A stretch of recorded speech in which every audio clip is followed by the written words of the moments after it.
तला सय्यदना व मौलाना मुहम्मदन अलल आलमीन जमीआ व अक़ामहु यौमल क़ियामत लिल मुज़निबीन अल मुतलव्विसीन अल ख़त्ताइन अल हालिकीन शफ़ीआ फ़सल्लल्लाहु तआला व सल्लम व बारक अलैहि व अला कुल्लि मन हुवा महबूबुन व मर्दियुन लदैहि सलातन तबक़ा व तदूम बिदवामिल मलिकिल हय्यिल क़य्यूम व अशहदु अल्ला इलाहा इल्लल्लाह वहदहु ला शरीक लह व अशहदु अन्ना सय्यदना व मौलाना मुहम्मदन अब्दुहु व रसूलुहु अम्मा बअद फ़अऊज़ु बिल्लाहि मिनश शैतानिर रजीम बिस्मिल्लाहिर रहमानिर रहीम या अय्युहल्लज़ीना आमनु तक़ुल्लाहा हक़्क़ तुक़ातिही व ला तमूतुन्न इल्ला व अंतुम मुस्लिमून सदक़ल्लाहुल अज़ीम। एक बार मोहब्बत से दरूद शरीफ पढ़ें। अल्लाहुम्मा सल्लि अला सय्यदना व मौलाना मुहम्मदिन मअदनिल जूद वल करम व आलिहि व बारिक व सल्लिम सलातन व सलामन अलैका या रसूलल्लाह। बहुत ही लाजवाब और खूबसूरत जलसा इस्लाह उम्मत कॉन्फ्रेंस के नाम से मुनक़िद हुआ और ये अपने आखिरी मरहले को अब पहुँच रहा है। बड़े खुश नसीब होते हैं वह लोग जो इस तरह की दीनी मजलिसों की कदर करते हैं, इज्जत करते हैं, और जो अपने ही मजलिस और अपने ही मदरसों को उजाड़ने की कोशिश करते हैं वो कितने अक्लमंद हैं इसका अंदाज़ा खुद उसे भी होगा। बड़ी मुश्किल से जलसा होता है। इस जलसे में कायदे से अदब और एहतराम के साथ बैठना चाहिए। हंगामा आराई से क्या मतलब है? आखिर आपके यहाँ आने का क्या मकसद है? क्यों आए हैं आप? कोई सिनेमा हॉल में बैठे हैं या जन्नत की क्यारी में बैठे हैं? कोई सर्कस देखने आए हैं, किसी जोकर को देखने आए हैं, या अपने दीनी रहनुमा को देखने आए हैं? सारे लोग तो नाच गा रहे हैं, कम से कम कुछ लोग तो रहें जो शराफत का मुजाहरा करें। दुनिया की सारी कौमें नाच रही हैं, गा रही हैं। यहूदी नाच रहे हैं, नसरानी नाच रहे हैं, हिंदुस्तान के गैर मुस्लिम मुशरिक नाच रहे हैं।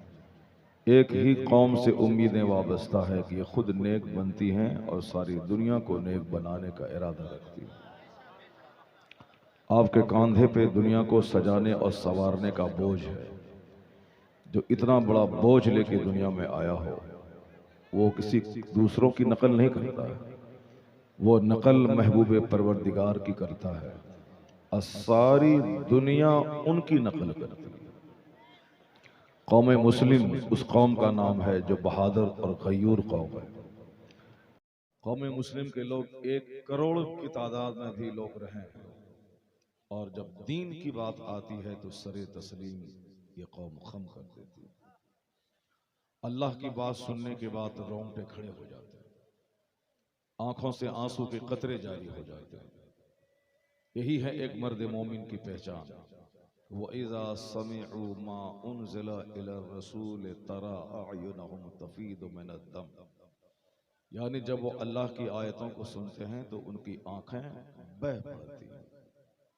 एक मोमिन की पहचान है कि जब वो नबी की नात सुने तो उनकी आंखें डबडबा जाएं, उनकी आंखें भीग जाएं, अंदर ही अंदर इस कदर तड़प के वो दुआ करे कि अनकरीब मदीने पाक की हाजिरी का इंतजाम हो जाए।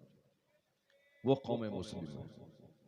कौम मुस्लिम नाच और गाने को रोकने वाली कौम, बेअदबी और बदतमीजी और बदअखलाकी को खत्म करने वाली कौम। हम लोग बम्बई जाते हैं, गालियां हम लोग सुनते हैं कि ये बिहारी है। बिहारियों को चाहे करोड़ों की दौलत हो जाए मगर इसको अखलाक नहीं आएगा, जीने का ढंग नहीं आएगा। बिहारी एक गाली है। बम्बई में लोग हमें बिहारी कहने का मतलब ये नहीं कि बिहार का रहने वाला। बिहारी का मतलब गाली। बिहारी का मतलब है जिसको जीने का शऊर नहीं। और आपने वही बता दिया कि हाँ वाकई जो तुम कहता है बम्बई वाला, गुजरात वाला, तुम सही कहता है कि हम लोग चाहे 1000 तरक्की कर लें मगर हम लोग अदब और अखलाक नहीं सीख सकते हैं। गंवार ही रहेंगे, जैसे पहले थे वैसे ही रहेंगे। ये आपने आज के जलसे से बता दिया, रिकॉर्ड हो रहा है यहाँ पे। ये जितने लोग रिकॉर्ड कर रहे हैं, भले ही यहाँ 10,000 लोग रहें, मगर 10 लाख लोग इसको देखते हैं और सुनते हैं, अपनी जिंदगी संवारते हैं। अगरचे वीडियो फोटोग्राफी के ताल्लुक से हमारा वही मौक़िफ़ है जो सरकार ताजुल शरिया का है। हमने आज तक अपना न कोई चैनल खोला, न कोई ऑफिशियल यूट्यूब बनाया, न हमने एक भी रिकॉर्ड करके न डाला।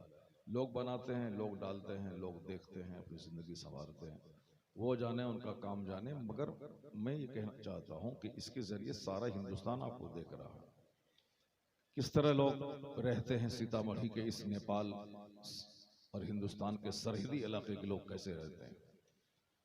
हमारे दिलवर भाई पिछले साल में भी था और वो भी थे, और शाबान की 15वीं रात को गालिबन लुधियाना में बहुत बड़ा जलसा, इससे कई गुना ज्यादा बड़ा मजमा था, मगर कायदे से सुन रहे थे लोग। सब लोग एहतराम से बैठ करके नबी की बात सुन रहे थे और नात सुन रहे थे। ये क्या हुल्लड़बाजी है कि साहब एक मिसरा भी खत्म नहीं हुआ का हंगामा कर रहे हो, खड़े हो रहे हो। आखिर आप लोग क्यों खड़े हैं? आखिर क्या है? बैठ जाएं, आप बैठ जाएं, सुने।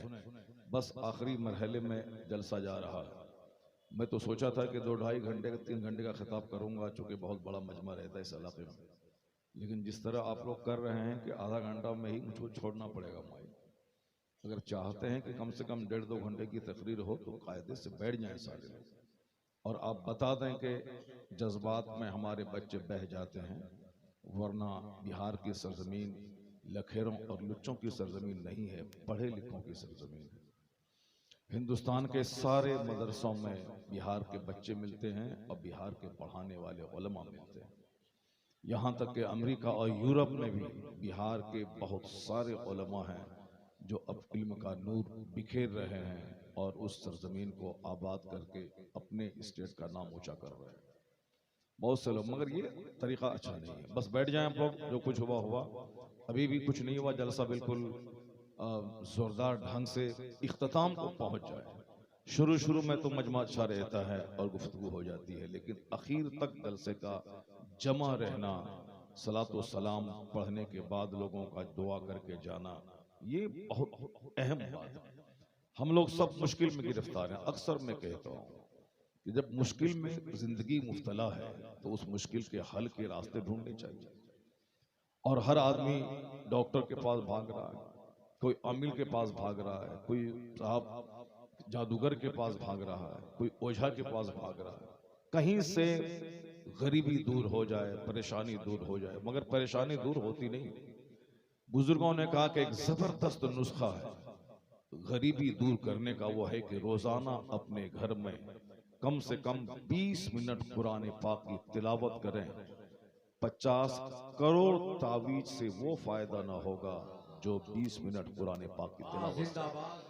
माशाअल्लाह। जो मुसीबतों का हल चाहता है वो सुने कि कुरान करीम ने क्या कहा। हर दर्द की दवा कुरान ने किस तरह हमको अता किया, सारे प्रॉब्लम्स का हल किस तरह कुरान करीम ने हमको दिया, किस कदर दुनिया भर की सारी समस्याओं का समाधान लेकर ये कुरान नाजिल हुआ है। कुरान पाक नाजिल हुआ है ताकि लोग इसको पढ़ें और इसकी रोशनी में अपनी जिंदगी गुजारें। सिर्फ कुरान पाक रटने का नाम हाफिज नहीं है, बल्कि हाफिज कुरान वो है जो कुरान पढ़ता हो, कुरान पर अमल करता हो, और उसी की फजीलतें आई है। मन कर अल कुरान व अमिल बिमाफी, जिसने कुरान पढ़ा उस पर अमल किया और उसके हलाल को हलाल समझा, हराम को हराम जाना, तब उसको इज्जत का वो ताज मिलेगा कि उलबसा वालिदा हो ताज यौमल क़यामा ज़ौहु अहसनु मिन ज़ौइ शम्स फी बुयूतिकुम दुनिया। यानी जिसने कुरान पढ़ा उस पर अमल किया और कुरान के हलाल को हलाल समझा और हराम को हराम जाना, यानी जिसको हराम कहा है कुरान ने उसको वह माना, उस पर अमल किया, और जिसको कुरान ने हलाल कहा है उसको हलाल जाना, समझा और उस पर अमल किया, तब उनके माँ बाप को वो इज्जत का ताज पहनाया जाएगा जिसकी चमक के सामने दुनिया के सूरज की रोशनी फीकी पड़ जाएगी। जो कुरान पढ़ा उस पर अमल किया, अगर कुरान सिर्फ पढ़ा अमल नहीं किया तो पढ़ने का सवाब मिलेगा। सिर्फ कुरान पाक जिस मकसद के लिए नाजिल हुआ है वो मकसद अपना पूरा कर पाएगा और ना ही वो बरकतें उसको हासिल होंगी जिसके लिए कुरान पाक नाजिल हुआ है। इसलिए कुरान सुनना भी इबादत है, कुरान पढ़ना भी इबादत है, अपने घर में रखकर उसकी ज़ियारत करना भी आंखों की बीनाई के बढ़ाने का शानदार जरिया है। आज 90 साल के वो ज़ईफ जो कुरान पाक बगैर चश्मे की मदद के पढ़ते हैं, वो अचानक ऐसा नहीं पढ़ते हैं, बल्कि बुजुर्गों ने कहा है कि जो बचपन से कुरान पाक को देखे और तिलावत भी करे, अल्लाह चाहेगा तो 90 साल की उम्र में भी बगैर चश्मे के वो कुरान पाक पढ़ने के काबिल रहेगा। इस्लाम हमें सेहत देना चाहता है, इस्लाम हमें दौलत देना चाहता है, इस्लाम हमें इज्जत देना चाहता है, लेकिन एक हम हैं कि लेने को ही नहीं चाहते, लेने को दिल नहीं करता है। सिर्फ इतना चाहते हैं कि मैं मुसलमान रहूं और दौलत आसमान से उमड़ पड़े, ऐसा नहीं होता है। इस दुनिया में सारा काम एक सिस्टम से चलता है, बगैर सिस्टम के कुछ नहीं होता है। मेरे चाहने से सब कुछ नहीं होता है। मैं चाहूं कि मैं अभी हेलीकॉप्टर पे उड़ जाऊं यहां से, नहीं होता है। मैं चाहूं कि मेरे घर में एयरपोर्ट बन जाए, ऐसा नहीं होता है। मैं चाहूं कि हमारा बच्चा 5 महीने में ही पैदा हो जाए, नहीं होता यार। हम यहाँ अपनी मर्जी से कुछ नहीं कर सकते हैं, सारा काम एक सिस्टम से होता है। जैसी जमीन वैसी फसल, जैसा मौसम वैसा फल, जैसा दरख्त वैसा फल, जैसा बीज जैसा पौधा वैसी फसल। ये नेचुरल सिस्टम है। जैसी माँ वैसा बच्चा, जैसे बाप वैसी औलाद। अगर आप चाहते हैं कि हमारी औलाद महा अल्हड़ हो जाए तो फिर आप उसके लिए तैयार रहिए। आप अगर अल्हड़ हैं तो आपकी औलाद महा अल्हड़, अगर आप बदतमीज हैं तो आपकी औलाद महा बदतमीज, अगर आप बाअखलाक हैं तो आप यकीन जाने कि आपके अखलाक की झलक आपके बच्चों में जरूर पैदा रहेगी। चूंकि कुदरत का कानून है, ऐसा नहीं होता है कि आम के पेड़ में लीची फल जाए, आम के पेड़ से नहीं होता है। बाप माँ अगर नेक रहें तो जाहिर सी बात है उसके वतन से नेक औलाद पैदा होती है। मैं सिर्फ शादी चंद दिन की लज्जत के लिए मैं नहीं करता हूँ और आप नहीं करते हैं। शादी होती है ताकि हमारी यादगार उसके जरिए बाकी रहे। जैसे शादी हो गई, बहुत खूबसूरत लड़की का सिलेक्शन आपने कर लिया, लेकिन 1 साल 2 साल अगर बच्चा न हो तो माँ बाप परेशान हो जाते हैं। 50 दरगाहों पे हाजिरी देते हैं, अजमेर मोहल्ला दौड़ के जाते हैं, क्यों? औलाद चाहिए। जब औलाद के लिए शादी होती है तो क्या आप चाहते हैं कि औलाद नाकारा हो, औलाद बिल्कुल महापापी हो, औलाद के आज़ा ठीक नहीं रहे, अपाहिज और लूल्हा और लंगड़ा पैदा हो, बदअखलाक पैदा हो? नहीं चाहते। जब नहीं चाहते हैं तो कुदरत का कानून है कि जैसी माँ वैसा बच्चा, जैसी जमीन वैसी फसल। तो फिर फसल उस जमीन के सिलेक्शन में सिर्फ खूबसूरती नहीं देखनी होगी, और जमीन जैसी होगी वैसी फसल पैदा होगी। तो औरत है जमीन, मर्द है बीज डालने वाला, तो जैसी जमीन वैसी फसल। तो जमीन के सिलेक्शन में सिर्फ नाक नहीं देखना होगा, जमीन के सिलेक्शन में सिर्फ रुखसार नहीं देखना होगा, जमीन के सिलेक्शन में सिर्फ रंग नहीं देखना होगा। ये तो आप अपनी लज्जत के लिए ऐसा कर रहे हैं। अगर औलाद प्यारी है कि मेरी औलाद दीनदार पैदा हो, मेरी औलाद मेरी एक पहचान बन जाए, मेरी औलाद समाज का सुधारक बन जाए, मेरी औलाद अपने से दूसरों को फायदा देने वाली पैदा हो, मेरी औलाद सर से लेके पांव तक अपाहिज नहीं बल्कि सही उल आजा पैदा हो, तो उसके लिए लज्जतों का ख्याल नहीं करना पड़ेगा कि नाक लंबी आंख बड़ी चेहरा गोरा रहे। उसके लिए कैरेक्टर का ख्याल करना पड़ेगा कि जिस औरत का मैं सिलेक्शन कर रहा हूं वो औरत सब कुछ है मगर कनीज़े फातिमा है या नहीं है। एक औरत 50 करोड़ का जेवर पहन ले, उस वक्त तक वो खूबसूरत नहीं मानी जाती जब तक कि उसके सर पे हया की चादर न हो।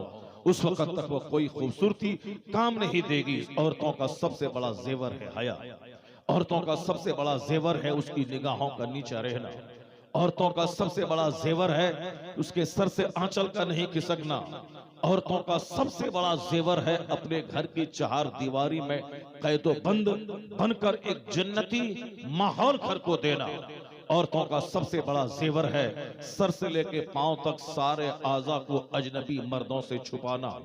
वो चाहे किराए के घर में रहे, वो चाहे नमक रोटी खाएं, दिन में सिर्फ एक बार खाना खाएं। दिन में एक बार खाना खाना ऐब की बात नहीं है। ये तो हम जैसे लुच्चे लफंगे गरीबों का मजाक उड़ाते हैं कि घर में खाने को कुछ नहीं है, अब बहुत बड़ी बड़ी बातें बोल रहे हैं।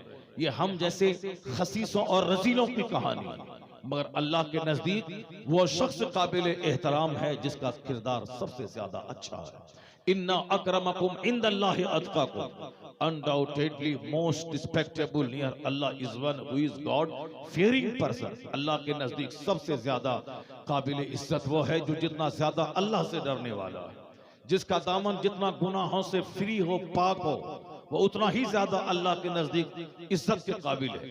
भले ही वह किराए के घर में रहे, भले ही वह नमक रोटी खाएं, भले ही वह 2 दिन के बाद 1 दिन सूखी रोटी खाएं पानी में भिगाकर, ये ऐब की बात नहीं है। अगर ऐब की बात होती तो कोई नबी जाहिरी तौर पर गरीब नहीं होते, बल्कि अक्सर अंबिया कराम की जो जाहिरी हालत है वो जाहिरी हालत यही थी कि उनका घर बिल्कुल छोटा, ऐसा कि सर उठाएं तो छत में लग जाए। उनका घर इतना छोटा कि पांव फैलाएं तो उस दीवार में लग जाए और सर इस दीवार में लग जाए। ये उनके घर का आलम था। उनके घर की खुराक का आलम था कि 1-1 महीने तक घर में चूल्हे में आग नहीं सुलगती थी। उनके घर का आलम था कि सारे पैगंबरों के सरदार पैगंबर आजम अलैहिस्सलाम है जिनके घर में 2-2 महीने तक चूल्हे में आग नहीं सुलगती थी। जिस नबी का कलमा आज 200 करोड़ लोग पढ़ते हैं, जिस नबी मोहतरम का नाम आज 200 करोड़ लोगों के नाम के साथ जुड़ा हुआ है। हुजूर का असल नाम है मोहम्मद और आज 200 करोड़ लोग हैं जिनके नाम के साथ लफ्ज़ मोहम्मद जुड़ा हुआ है।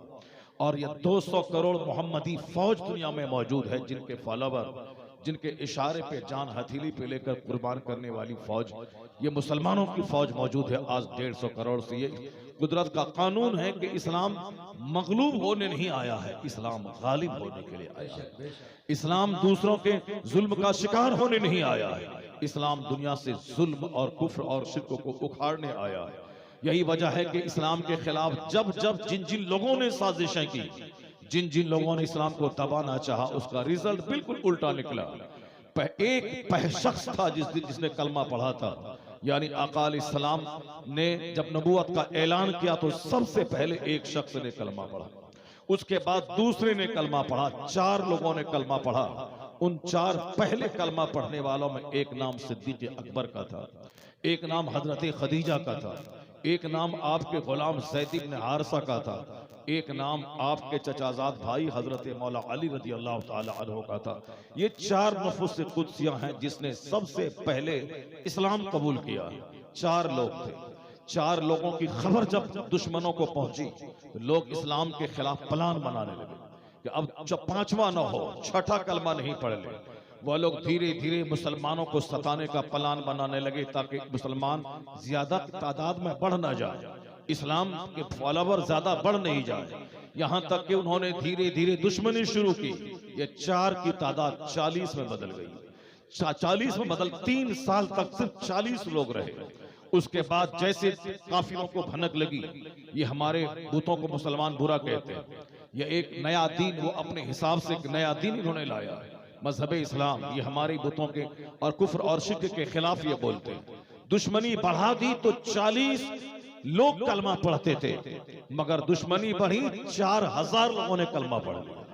दुश्मनी बढ़ती गई, 4000 40,000 में तब्दील हो गए। लोगों ने इतनी दुश्मनी बढ़ा दी कि पैगंबर आजम को मक्के में रहना मुश्किल हो गया। ये बुनियादी तारीख में इस्लाम की बयान कर रहा हूं, चूंकि आज हमारे नौजवानों के दिमाग में यह बात है कि आने वाला फ्यूचर हमारा डार्क है और हमारा खतरे में है।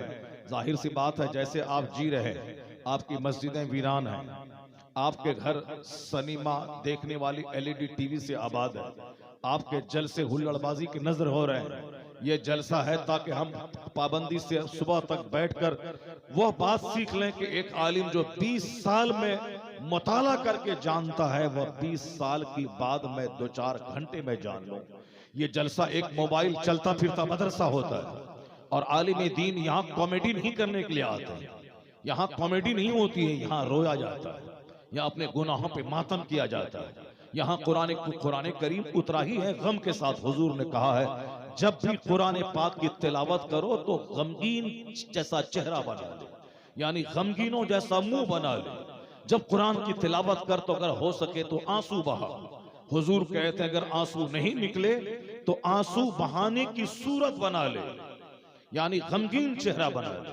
और लोग कुरान पढ़ पढ़ के लोग कॉमेडी कर रहे हैं, इस जलसे को लोगों ने कॉमेडी बना दिया है, यानी हंसना, जो हंसना सारे लोग तो हंस ही रहे हैं, सिनेमा देखने वाला वो तो कॉमेडी कर ही रहा गम भुलाने के लिए।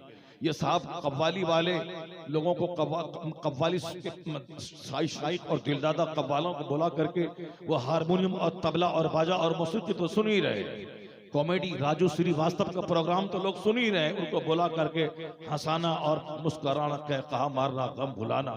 मगर मालूम है जो राजू श्रीवास्तव सारे हिंदुस्तान को हंसाता रहा, किस कदर कम उम्री में, यानी उम्र 60 साल 70 साल नहीं थी, बल्कि 50 के अंदर ही उसकी उम्र थी। उस कम उम्री में करोड़ों को हंसाने वाला, खुद बहुत ज्यादा रंजीदा, पुरमलाल, गमनाक हालत में इस दुनिया को छोड़ के चला गया। दूसरों को हंसाने वाला अंदर से टूटा हुआ था, अंदर से उसका चेहरा बाहर से चेहरा काला हो चुका था। जो दूसरों को हंसाता था वह बंद कमरे में रोता था। जिसका तारुफ मजमे में कहकहा था, मजमे में लोग उनका नाम ही कहते थे कहकहा आ रहा है, यानी खुद हंसता है दूसरों को हंसाता है, ऐसी बातें करते कहकहा है। लेकिन जब भी उसको तन्हाई में देखा गया वह रोता हुआ मिला। कहकहा मारने वाला तन्हाई में रो रहा है और आप उसकी नकल कर रहे हैं, वह रो रहा है। कहकहा मारने में गम हल्का नहीं होता। कॉमेडी से अगर गम हल्का हो तो आज 25 साल से हिंदुस्तान में पंजाब का वो शख्स हिंदुस्तानियों को हंसा रहा है, उसे तो सबसे ज्यादा मस्त रहना चाहिए, लेकिन उसका चेहरा सूखा रहता है।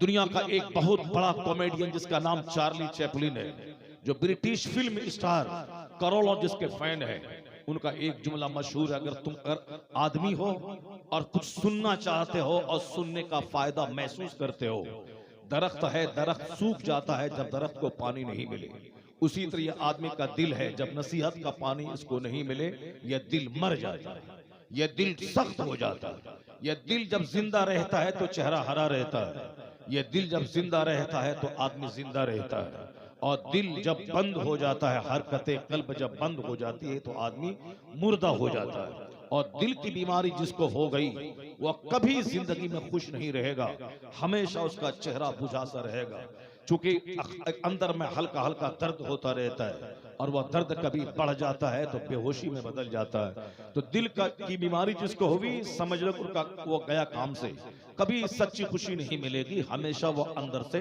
टूटा हुआ रहता है। करोड़ों के घर में रहने के बाद भी खुश नहीं रहेगा, 1000 एकड़ जमीन खरीदने के बाद भी वह खुश नहीं रहेगा, वह रोजाना 1 करोड़ कमाने के बाद भी कभी खुश नहीं रहेगा। और दिल जिसका जिंदा वो जिंदा है, दिल की बीमारी जिसको नहीं है वो मुस्कुराता रहता है।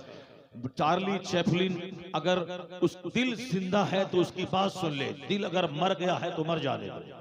अगर दिल जिंदा है तो जिंदा दिलों की बात सुन, अगर दिल जिंदा है तो वह दिल मरे नहीं, उसका वजीफा सुन, दिल को मरने से बचाने का नुस्खा सुन ले, या दिल मरने से कैसे बच जाता है। बुजुर्गों ने कहा है कि जो मौलाना 20 साल मदरसे में पढ़ता है, अगर वह 3 दिन किताबों का मुताला छोड़ दे उनका दिल मरने लगता है। जो 20 साल मदरसे में पढ़े और उसके बाद फरागत के बाद 3 दिन किताबों का मुताला छोड़ दे उनका दिल भी मरने लगता है। जो कभी पढ़ा ही नहीं और किताब का मुताला नहीं करता है, उनके दिल के मरने का आलम क्या होगा। इसलिए अपने दिल को जिंदा रखने के लिए आलिमों को मरते दम तक पढ़ना पड़ता है। सरकार ताजुल शरिया दुनिया के बहुत बड़े आलिम दीन का नाम, आलमुल उलमा का नाम, सैयदुल उलमा आलिमों के सरदार का नाम, 10 करोड़ कमोबेश आपके मुरीदों की तादाद, जिनमें मेजॉरिटी उलमा कराम की है।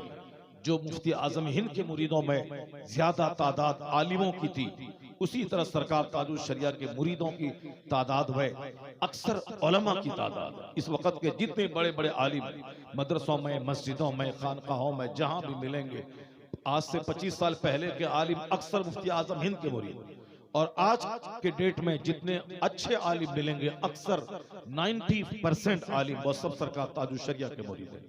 एक आलिम अगर किसी पीर से मुरीद हो जाए तो 1 लाख जाहिल का मुरीद होना एक तरफ, एक आलिम का मुरीद होना एक तरफ। चूंकि आलिम जल्दी किसी को नहीं मानता है, आलिम दीन कुरान और हदीस की रोशनी में कसौटी पे परख करके तब किसी के हाथ पे हाथ देता है, चूंकि वह खुद कुरान हदीस का जानकार होता है। हाँ, अगर वह खुद जानकार नहीं है तो फिर वो तो जिस तरह आम आदमी है उसी आम आदमी में वो भी शामिल है। वो चाहे जिसको चाहे कुतुब बना दे, चाहे वो बाबा हो, ढोंगी हो, बेनमाजी हो, शराबी हो, सबको वो मजजूब कह देगा। लेकिन जो हकीकत में आलिम है, जो कुरान हदीस का जानकार है, वो सबके हाथ पे हाथ नहीं देता है, वो जांच छान फटक करके हाथ देता है। सरकार ताजुश शरिया आलिमों के सरदार का नाम क्यों? अशरफिया में सेमिनार हो रहे हैं, फतवे पे बहस हो रही है, सैकड़ों मुफ्तियान कराम परेशान हैं कि इस मसले का हल क्या होगा, कोई जुजिया नहीं मिल रहा। घंटों से लोग परेशान हैं, लेकिन ताजुश शरिया 1 मिनट के लिए जब मुस्कुराते थे, जब जबान आपकी खुलती थी, तो सारे मुफ्ती दंग रहते थे कि जहां हम लोग घंटों से परेशान हैं, मसले का हल नहीं निकल रहा है, वहां चुटकी में सरकार ताजुश शरिया ने मसले का हल बता दिया है। 1400 साल की अक्सर किताबों पे नजर थी ताजुश शरिया की कि कौन सी किताब में किस किताब के किस पेज में इसका जुजिया मौजूद है। फतवा आलमगीरी निगाहों के सामने मुस्तहजर, फतवा काजी खान निगाहों के सामने मुस्तहजर। 1400 साल के दरमियान की जितनी किताबें हैं, अत-तरगीब व तरहीब, कंजुल उम्माल, ये अक्सर बड़ी बड़ी मोटी मोटी किताबें हैं। मुस्तनफ अब्दुल रज़्ज़ाक का नाम हम लोगों ने सुना है, बहुत सारे आलिमों ने पढ़ा तक नहीं है, मगर उस किताब के अक्सर औरात उनकी निगाहों के सामने मौजूद रहते थे। एक बार पढ़ लेते, सारी जिंदगी के लिए वो किताबें आपके दिल और दिमाग में हमेशा के लिए बैठ जाती थी। मालूम है ऐसा कुछ करामत नहीं थी, उन्होंने मेहनतें की, बहुत मेहनत की है। एक तो खुदादार जहन था ही, लेकिन जिसने उनको देखा, इसी इलाके के एक बहुत बड़े आलिम दीन हैं जिनका विसाल हो गया है, उनका बयान है कि मुफ्ती अब्दुल वाजिद साहब का बयान है कि मैंने तालिब इल्मी के जमाने में अख्तर रजा खां अजहरी ताजुश शरिया को देखा है। वो अपने घर से मस्जिद जाते थे तो इस दरमियान उनके हाथ में किताब होती थी और वह किताब पढ़ते हुए मस्जिद जाते थे। अगर जमात में ताखीर होती थी तो जब ताखीर होती थी तो घबराते नहीं थे, बल्कि उस बीच में किताब खोलकर मुताला करते थे। जो जमात की ताखीर में जो वक्फा रहता है 5 मिनट का, 10 मिनट का, उसमें मुताला करें। घर से आने जाने में जो वक्त लगे वो वक्त भी बर्बाद ना जाए, उसमें मुताला हो। जो सिलेबस में 5 किताबें रहती थी, जिस तरह से फारसी की पहली है, आमदनामा है, मिनहाजुल अरबिया है, अनवार शरीयत है, ये 4-5 किताबें हैं। लेकिन इनके अलावा खारजी 10-10 किताबों का मुताला वो क्या करते थे। जब हिंदुस्तान में आलिम फाजिल मुफ्ती बनने के बाद जब वह मिस्र पढ़ने गए तो 3 साल तक वहां रहे। दरियाए नील बाजू में था, जिसको सारी दुनिया देखना चाहती है। 3 साल वहां रहे मगर दरियाए नील को देखने नहीं गए। मेरा बेटा दिल्ली पढ़ने जाता है तो यूनिवर्सिटी बाद में जाता है, कुतुब मीनार देखने पहले जाता है, लाल किला देखने पहले जाता है। हमारे लोग मजदूरी करने दिल्ली जाते हैं तो वह काम करेंगे, मशीन पर बैठेंगे, 5 दिन के बाद जो 2 दिन रेस्ट का होता है, वह रेस्ट के दिन में वो कनॉट पैलेस देखने जाता है, वो कुतुब मीनार, लाल किला देखने जाता है जो हिस्टोरिकल बिल्डिंग है, और वह मौका मिले तो वो ताजमहल देखने चला जाता है। जो घुमक्कड़ है वो सारी जिंदगी घूमता रहेगा, लेकिन जिसकी नजर किताब पे रहती है वही आलिमों की जमात का सरदार कहलाता है। 3 साल तक रहे मिस्र में, दरियाए नील को नहीं देखा, सिर्फ दरसगाह और हॉस्टल जहां वो रहते थे, और हॉस्टल, दरसगाह और किताब, पूरी फोकस उन्होंने किताब पे दे दी, पूरी तवज्जो किताब पे दे दी। यहां से गए थे, आलिम फाजिल बन के गए थे हिंदुस्तान से, उस आला तालीम हायर एजुकेशन के लिए गए थे, और वहां थोड़ी सी स्टडी करते काम हो जाता, लेकिन उन्होंने अपने इल्म को निखारने के लिए पूरी एनर्जी झोंक दी। यानी जब भी खाने पीने, पेशाब पाखाना करने, सोने और नमाज पढ़ने से फुर्सत मिलती, उसके बाद जो भी टाइम मिलता सिर्फ मुताले में लगा देते थे। सिर्फ मुताले में, जिस तरह आज का बच्चा आईएएस ऑफिसर बनने के लिए 18-18 घंटे पढ़ता है। शुभम कुमार नाम का एक बिहारी आज पिछले साल पूरे हिंदुस्तान में आईएएस में टॉप किया, यानी हिंदुस्तान का हाई क्लास का कंपटीशन उन्होंने टॉप किया। उनके बारे में सुना कि वो 18-18 घंटे स्टडी करता था। 24 घंटे होते हैं, 24 घंटे में 18 घंटे पढ़ने के लिए। अब आप आगे बताते हैं कि कितने घंटे बच गए, उसी में सोना भी है, पेशाब पखाना भी करना है, दूसरी जरूरतें भी पूरी करनी है। जाहिर सी बात है जुनून चाहिए। अगर कोई चाहता कि मैं हिंदुस्तान में डीएम बन जाऊं, वो बुज़दिल और कमजोर आदमी नहीं बन पाएगा। उसके लिए लड़ने की सलाहियत हो, वो हाथ से लड़ने के लिए ही बल्कि इल्म और किताब के मुताले से लड़ने की सलाहियत हो। जुनून हो दिमाग में, मुझको अंग्रेजी सीखनी है, उसको जुनून चाहिए। मुझको आईएएस बनना है, जुनून दिमाग में चढ़ जाए। 720 नंबर के नीट के एग्जाम में हमें 700 नंबर लाना है, उसके लिए जुनून चाहिए। खाने पे नजर कम रहे, स्टडी पे नजर ज्यादा रहे, कपड़े पे नजर कम रहे, उसे सिर्फ किताबों पे नजर ज्यादा रहे। जहां भी पैसा मिले किताब खरीद ले, जहां किताब देखा उस किताब को ले लिया, सिर्फ नजर किताब पर। ताजुश शरिया को एक पढ़ने का जुनून चढ़ गया था, पढ़ते थे, रात रात भर पढ़ते थे, और अल्लाह ने कामयाबी ऐसी दे दी कि बिहार में कितने जिला हैं सबको मालूम है। पंचायत टॉपर जो होता है तो सारे पंचायत के लोगों 50 गांव में चर्चा होता है कि ये पंचायत का टॉपर है। जो ब्लॉक टॉपर होता है 100-200 गांव में चर्चा होता है कि पूरे ब्लॉक का टॉपर है। और जो डिस्ट्रिक्ट का टॉपर होता है पूरी डिस्ट्रिक्ट में उसका चर्चा होता है कि साहब डिस्ट्रिक्ट में सारे बच्चों में टॉप किया है। और जो स्टेट का टॉपर होता है उसको सारा स्टेट देखता है। और जो पूरे भारत का टॉपर हो, जैसे आईएएस में जो टॉप किया शाह फैसल कश्मीर का, आज सारा हिंदुस्तान जानता है। और आज से 1 साल पहले शुभम कुमार वो गैर मुस्लिम, आज सारा हिंदुस्तान उसको जान रहा है। आज से 25-30 साल पहले सीमान का एक लड़का था जो आईएएस में टॉप किया था, मुसलमान घराने का, उसको सारा हिंदुस्तान जानता था। और मैंने भी उनको 30 साल पहले उसी पीरियड में जाना। प्रतियोगिता दर्पण नामी एक किताब होती है जिसमें दुनिया भर के हालात का मुख्तसर संक्षिप्त विवरण होता है, और कंपटीशन लड़ने वाले बच्चों के लिए बहुत अच्छी किताब है प्रतियोगिता दर्पण। उसका हर मंथ में उस मैगजीन का मुताला करना चाहिए। उसी के जरिए मैंने पहचाना कि एक मुस्लिम फैमिली का लड़का वो पूरे आईएएस में टॉप किया तो सारा हिंदुस्तान नाज करता था। तो हिंदुस्तान में टॉप करना ये सबके बस की बात नहीं है। जो खूब मेहनतें करता है, बातें कम करता है, स्टडी ज्यादा करता है, ये हिंदुस्तान का टॉपर हुआ। जो दुनिया भर का टॉपर हो, दुनिया में 200 से ज्यादा ममालिक हैं, और उनकी सबसे बड़ी यूनिवर्सिटी इस्लामिक यूनिवर्सिटी है अल जामिअतुल अज़हर मिस्र यानी काहिरा में। हिंदुस्तान की सबसे बड़ी यूनिवर्सिटी जेएनयू, हिंदुस्तान की सबसे बड़ी यूनिवर्सिटी एएमयू, मुसलमानों की अलीगढ़ मुस्लिम यूनिवर्सिटी, और गैर मुस्लिमों के नाम से मंसूब है बनारस हिंदू यूनिवर्सिटी। लेकिन जेएनयू 1 नंबर की यूनिवर्सिटी है, सबसे अव्वल नंबर जवाहरलाल नेहरू यूनिवर्सिटी। अब वहां का जो टॉपर होता है सारा हिंदुस्तान उसको आंखों पे बिठा ले, पलकों में बिठा लेता है। उसी तरह वह जेएनयू इंडिया की बड़ी यूनिवर्सिटी है, अमेरिका की नहीं, चाइना जापान की नहीं, वो इंडिया की है। ऑक्सफोर्ड पूरी दुनिया की एक बड़ी यूनिवर्सिटी है जिसको सारे लोग जानते हैं, ऑक्सफोर्ड। कैम्ब्रिज पूरी दुनिया की बड़ी यूनिवर्सिटी है जिसका नाम सब लोग जानते हैं हिंदुस्तान में, जवाहरलाल नेहरू उसी ऑक्सफोर्ड के पढ़े हुए, कैम्ब्रिज के पढ़े हुए। इंदिरा गांधी वहीं उन्होंने तालीम हासिल की। अभी राहुल गांधी जो भारत जोड़ो यात्रा निकाला वो उसी कैम्ब्रिज का पढ़ा हुआ, जो अभी 10 दिन पहले उसी कैम्ब्रिज में भाषण देने, लेक्चर देने वो गया था। अब जो हिंदुस्तान में, तो हिंदुस्तान जो दुनिया की सबसे बड़ी यूनिवर्सिटी कैम्ब्रिज हो, वहां जाके वो अंग्रेजी जबान में भाषण दे।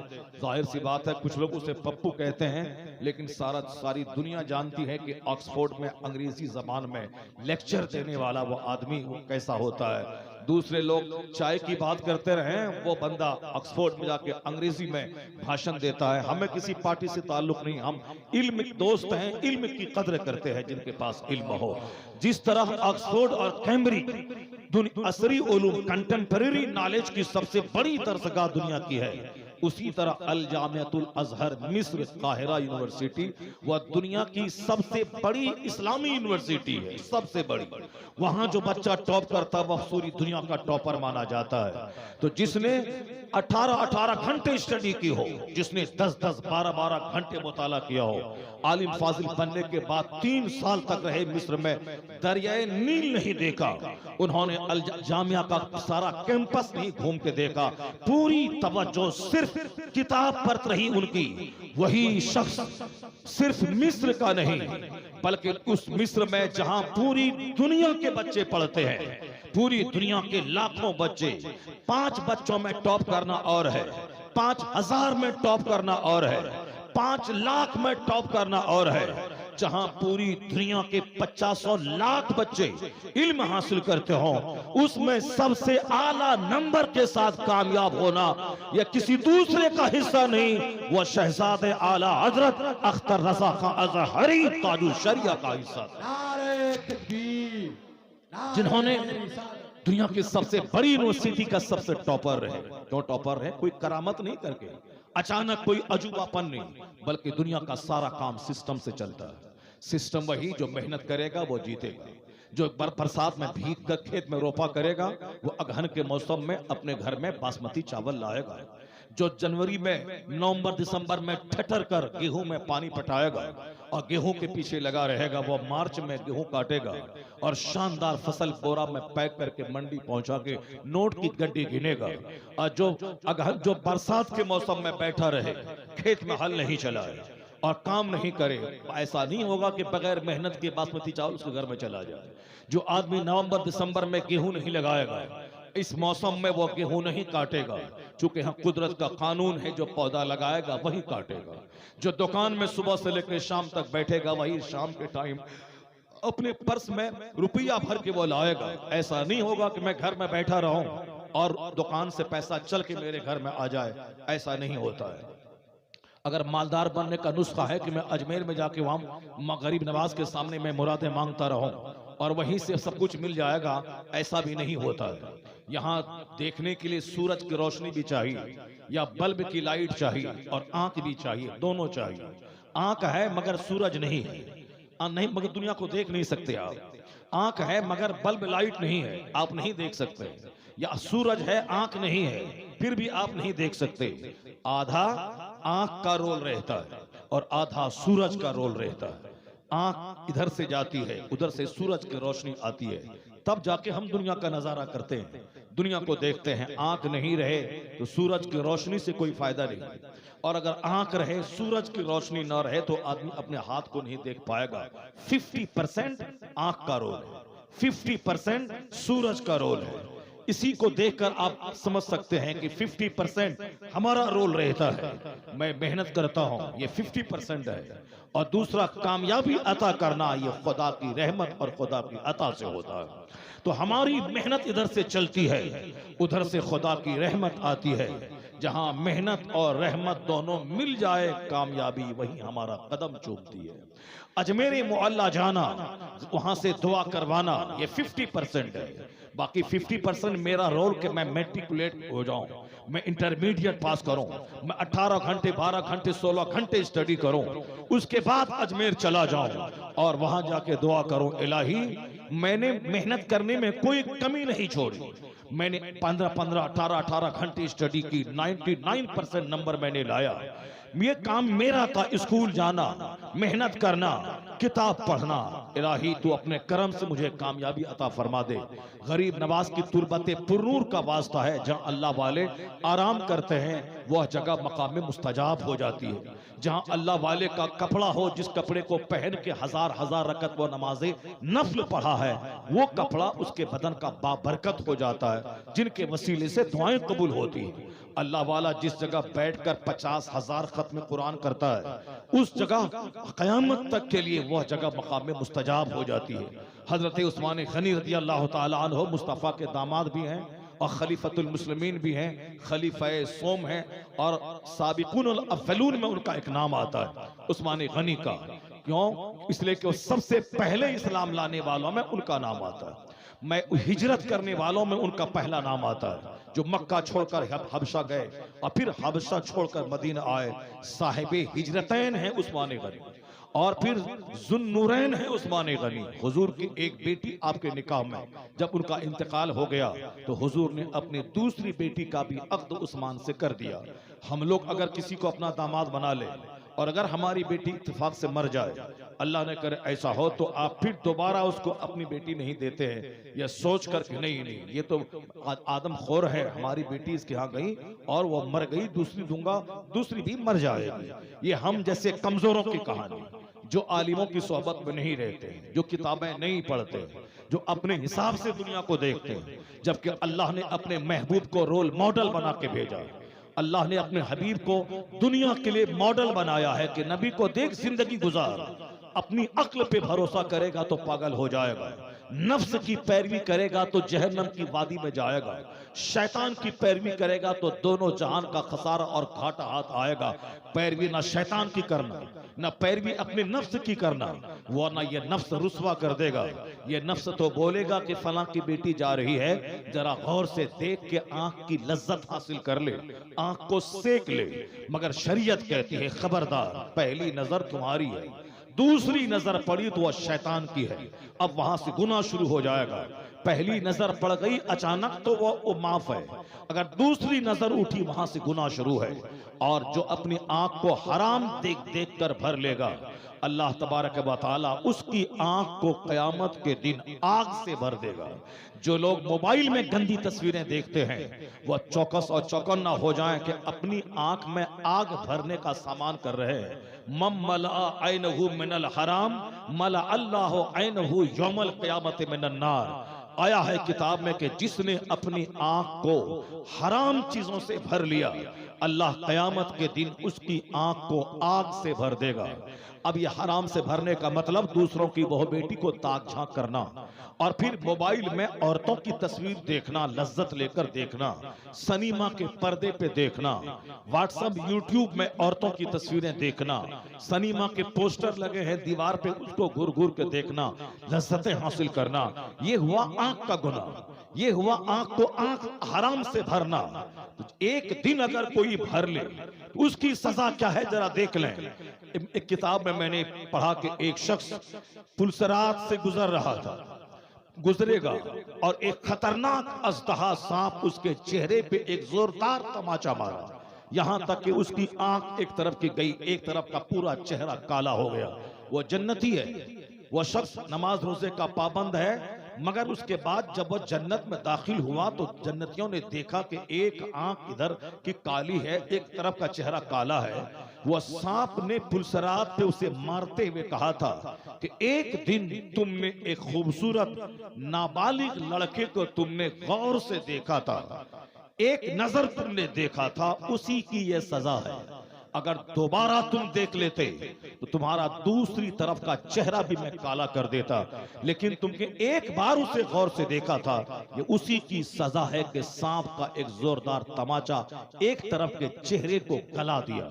सजा मिल गई, चूंकि मुत्तकी था, परहेजगार था, नेक था, तिलावत कुरान का पाबंद था और बहुत नेक था, नमाज कभी नहीं छोड़ता था, इसलिए वो जन्नत तो चला गया, मगर एक दिन निगाह बहकी थी, उसकी वो सजा थी। और जो रोजाना 50 घंटे नहीं, 50 बार नहीं, रोजाना 4-4, 5-5 घंटे मोबाइल में गंदी तस्वीरें देखता हो, दूसरों की तस्वीरें देखता, ये बता दे कि वो कितने तमाचा खाने के काबिल है, कितना चेहरा उनके पास है। एक तमाचा इधर सांप मारेगा तो इधर का चेहरा गल जाएगा, दूसरा तमाचा इधर का गल जाएगा। ये तो 2 बार देखने की सजा है, और जो दिन में 10-10 बार देखता हो, चौक चौराहे पे दुकान पे खड़े होकर चाय की चुस्कियां लेकर आने जाने वाली औरतों को देखने के प्लान से ही वो घर से सज धज कर 4 बजे निकलकर चौक पे खड़ा रहता हो, ताकि निगाहों को सेकें 1 घंटा, फिर वापस घर चले जाएं शाम में, और फिर घर में बैठकर दरवाजा बंद करके मोबाइल में गंदी तस्वीरें देखें और रात भर देखें। औरतें अलग अगर मर्द को देख रही हैं तो वो भी तैयार रहें। जिस तरह मर्दों का अजनबी औरतों का देखना गुनाह है, आंख को आंख से भरा जाएगा, उसी तरह औरतों का भी अजनबी मर्दों का देखना गुनाह है, उनकी आंखों को भी आग से भर दिया जाएगा। जिसने अपनी आंख को हराम से भर लिया, अल्लाह क़यामत के दिन उसकी आंख को आग से भर देगा। ये जुर्म आज की तारीख में इतना ज्यादा हो गया है, मैं 2 घंटे तक लगातार इसी पे गुफ्तगू करता रहा, फिर भी हम इस बुराई की कंप्लीट मजम्मत नहीं कर सकते। 90% का 100 में 99.9% मैं समझ लो कि 1000 में कोई होगा जो इस खतरनाक गुनाह से बचता होगा, वरना पूरा आवा का आवा बिगड़ा हुआ है, सारा समाज तबाही की नजर हो गया है। आज से 50 साल पहले लोग जलसे में जाते थे, तकरीर सुनते थे, तो आज 50 साल के बाद भी वह बूढ़ा अगर जिंदा है तो कहता है मैंने हुजूर मुजाहिद मिल्लत को एक जगह देखा था, मुफ्ती आजम हिंद को देखा था, उन्होंने एक बार मैंने मुसाफा की तो चेहरे पे हाथ लगाया, दाढ़ी कहाँ है? कहा कि उसी वक्त मैंने तौबा की और आज मेरी उम्र 80 साल हो रही है। वो कहने वाला बोलता है कि 80 साल हो गए, मगर उस दिन के बाद से मैंने अपनी दाढ़ी में अस्तूरा नहीं लगाया। एक जुमला काफी था उनका, एक बार चेहरा देख लेना काफी था, क्योंकि उस वक्त आंखों में पानी था, हया का पानी था। कि आलिम ने कहा है, बुजुर्ग ने कहा है, नेक लोगों ने कहा है, हमारे पीरो मुर्शिद ने कहा है, तो हया की वजह से उनकी बात को बंदा टालता नहीं था। कह दिया कि हाथ में कड़ा है, पहनना हराम है, फौरी तोड़ के फेंक दिया। क्योंकि मोमिन की सिफत है जब उनको डराया जाए तो वह फौरन सरेंडर कर जाए और डरे, उसका दिल नसीहत कबूल कर ले। नहीं सुना तुमने आका अलैहिस्सलाम ने एक सहाबी से कहा था कि बहुत सारे लोग जहन्नमियों का जेवर अपने हाथ में पहनते हैं, यानी मर्द अगर सोने की अंगूठी पहने तो समझ लें कि वो आग पहने हुआ है, जहन्नम में उसकी उंगली को तपाया जाएगा, जलाया जाएगा जो उंगली में सोने की अंगूठी पहने। सोने की अंगूठी औरत के लिए पहनना जायज है, मर्द के लिए नहीं। औरतें एक नहीं बल्कि 2-3 अंगूठी पहन सकती हैं अगर उसकी ज़कात वो निकालती हैं तब। अगर ज़कात नहीं निकालेंगी तो फिर वही अंगूठी, वही हार, वही नेकलेस उसके लिए आग और नाक की सूरत में क़यामत के दिन बदल जाएगा। कुरान में आया है कि जो अपने माल की ज़कात नहीं निकालते हैं, फबश्शिरहुम बिअज़ाबिन अलीम, उसे दर्दनाक अजाब की बशारत सुनाई। जिस दिन क़यामत के दिन उसके बदन को चौड़ा कर दिया जाएगा और जिंदगी में जितना माल कमाया है और जिसकी ज़कात नहीं निकाला है, उन सबों को सिक्के की सूरत में उसके बदन पे आग में तपा के दागा जाएगा। फतुकवा बिहा जिबाहुहुम व ज़ुहूरुहुम व जुनूबुहुम।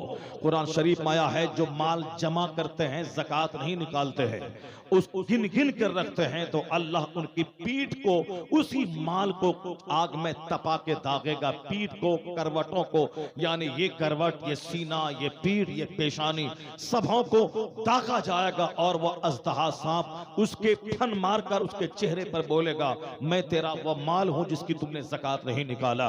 जो पहले हया थी, जब भी को कहा जाता अल्लाह से डरो, फौरी लोग अल्लाह से डरते थे, फौरी उसको शर्म आती थी कि कैसे मैं बड़ों की बात टाल दूं। क्योंकि आज बेहयाई ने मेरे दिल को मुर्दा कर दिया है, बेशर्मी ने मुझको कहीं का नहीं छोड़ा। हया और ईमान ये दोनों आपस में चोली दामन का संबंध है। जहां ईमान है वहां हया है, और जहां ईमान नहीं है वहां हया भी नहीं है। यहूद और नसारा के यहाँ, मुशरिकों, कुफार मुशरिकीन के यहाँ हया नहीं है, ईमान नहीं है तो हया भी नहीं है। वहां एक भाई शादी करता है, 4 भाई बगैर शादी के उसी भाभी से काम चलाता है, ये उनके यहाँ होता है। जिसके आज भी हिंदुस्तान में ऐसा ट्राइब, ऐसा कबीला मौजूद है। अगर 5 भाई हैं, 5 शादी करें तो 5 परिवार बढ़ जाएगा, खर्च बढ़ जाएगा। इसलिए एक ही भाई शादी करेगा, 5 भाई उसी से काम चलाएगा। हया और शर्म का जनाजा उड़ गया। यहाँ इस्लाम कहता है कि अगर कोई बंदा 2 शादी कर रहा है तो एक कमरे में दोनों को हरगिज नहीं रखे, दोनों बीवी का अलग अलग रूम दे दे और दोनों बीवी के पास टाइम बांट दे, 24 घंटे यहाँ, 24 घंटे वहां। बहुत सारे जाहिल हमारे यहाँ दूसरी शादी तो लपक के कर लेते हैं, मगर रखने का तरीका जानवरों से बदतर होता है कि एक ही कमरे में दोनों बीवी को रखते हैं, और जब जिधर तबीयत करी उस तरफ माइल हो गए। ये गवारों और जानवरों का तरीका है। इस्लाम इसकी कभी इजाजत नहीं देता। इसलिए कहता है कि एक बीवी कर, 4-4, 3-3, 2-2 कर, मगर अगर तुम्हें डर है कि मैं इंसाफ नहीं कर पाऊंगा तो सिर्फ एक कर। और अगर अदल और इंसाफ कर सकता है 2 बीवियों में तो 2 शादी कर ले, कोई ऐब की बात नहीं। चाहे दुनिया के लोग तुम्हें अय्याश कहें, वो पागल है जो शरीयत के कानून पे उंगली उठाते हैं और जबान खोलते हैं। उसे जबान ज़ानियों के खिलाफ खोलना चाहिए। वो ज़िनाकार हैं जो अपनी बीवी के अलावा दूसरी औरतों को ताक झांक करते हैं।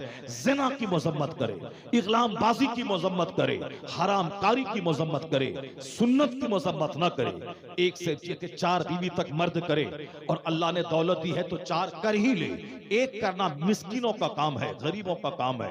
अगर अल्लाह ने दौलत दी है, 4 घर बना सकता है, 4 को खिला सकता है, तो 1 करने से बेहतर है कि वो 4 कर ले, ताकि 4 औरतों का बोझ हल्का हो जाए। दुनिया में अगर 4 करोड़ औरत रहें और मर्द 1 करोड़ रहें तो फिर बताएं कि कंपनसेशन कैसे होगा। इसी पे एक बार सेमिनार हुआ था भागलपुर यूनिवर्सिटी में। कहा गया था कि आज जंगें हो रही थी, कुछ दिन पहले जब जंग हुई थी, first world war, second world war, और अभी जो यूक्रेन और रूस की जंग हो रही है, जंग मर्द लड़ते हैं, औरत नहीं लड़ती है। जब मर्द लड़ते हैं तो मर्द मारे जाते हैं, औरतें नहीं मारी जाती है। औरतें अपने घर में हैं, मर्द जंग करने गए, मर्द मारे गए। मर्द मारे गए तो उन्होंने उसमें था कि first world war, second world war में मिला के 8.5 करोड़ लोगों की हत्या हुई। यानी सिर्फ 100 साल के अंदर 850 करोड़ लोग मारे चले गए। लोगों को परेशानी होने लगी कि 800 करोड़ लोग मारे गए, कैसे होगा। तो ये बता दें कि अगर 800 करोड़ लोग मारे गए तो 800 करोड़ औरतें अगर घर में हैं, ये कंपनसेशन कैसे होगा। इसी पर गाहे बगाहे सेमिनार हुआ। एक गैर मुस्लिम हिंदू स्कॉलर ने कहा था कि अगर इसका कंपनसेशन एक मजहब के कानून में नजर आ रहा है।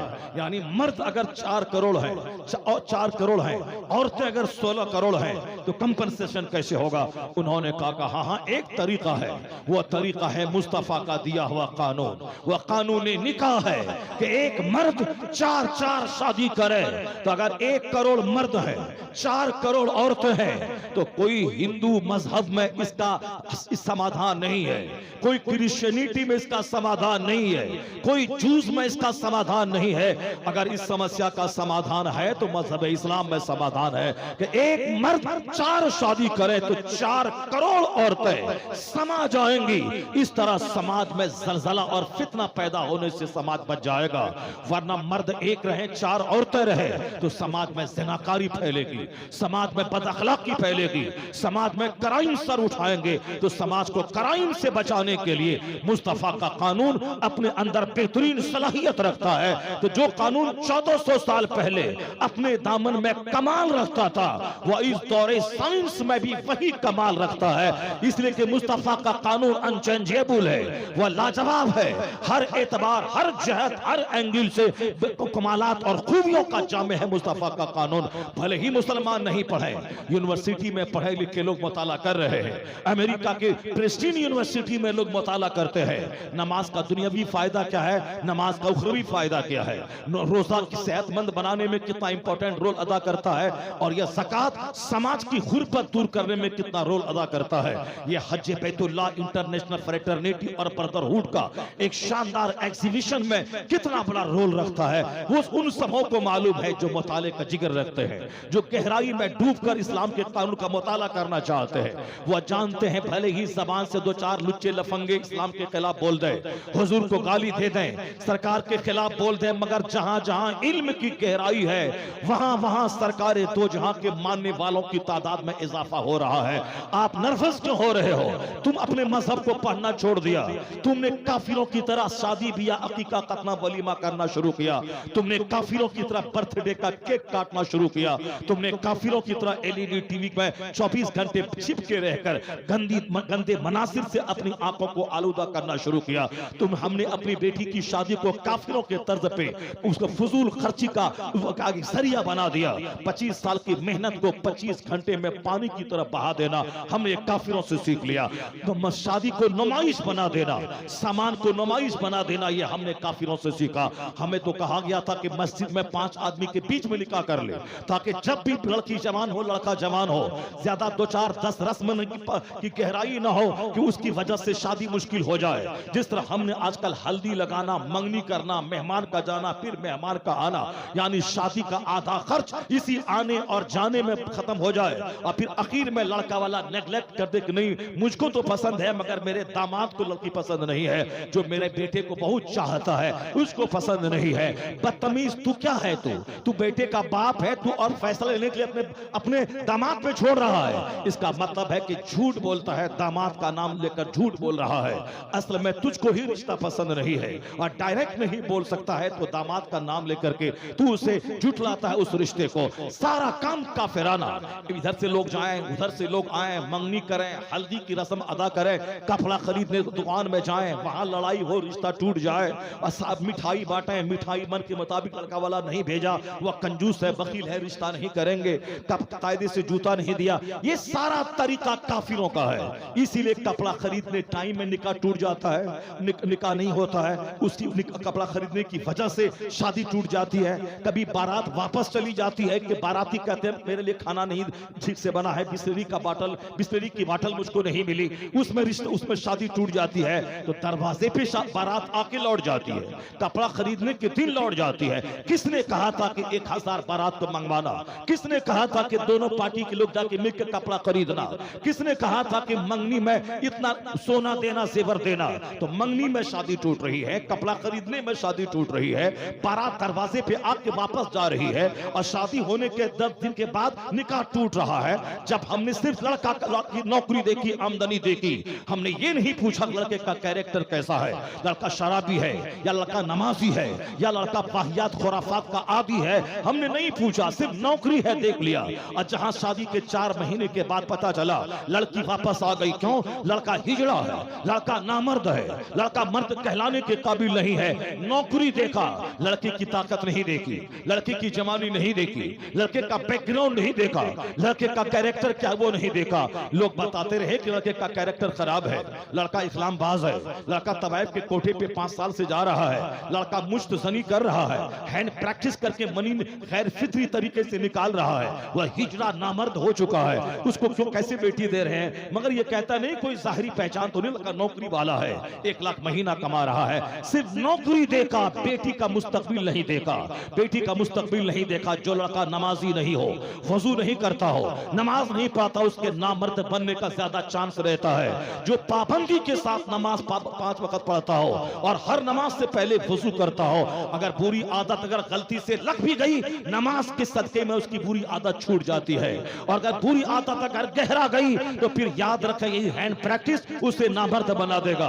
अमेरिका में शादी से पहले डीएनए टेस्ट करवाया जाता है, लड़का मर्द है या नहीं है, क्योंकि वहां आमतौर पर ज़नाकारी आम है, इसलिए अब वहां जो जिम्मेदार माँ बाप हैं शादी से पहले टेस्ट करवाते हैं कि लड़का मर्द है या नहीं। अब जैसे धीरे धीरे हिंदुस्तान में वही बदअमली शुरू हो गई। ये हिंदुस्तान सेफ था 50 साल पहले, लेकिन अब फैशन की आंधी ऐसी चली कि यहाँ के लड़के भी उसी के दीवाने हो गए। 24 घंटे मुंह में गुटखा रखने से नामर्दी आती है, और फिर जोकरों की तरफ बाल रखने से नामर्दी आती है।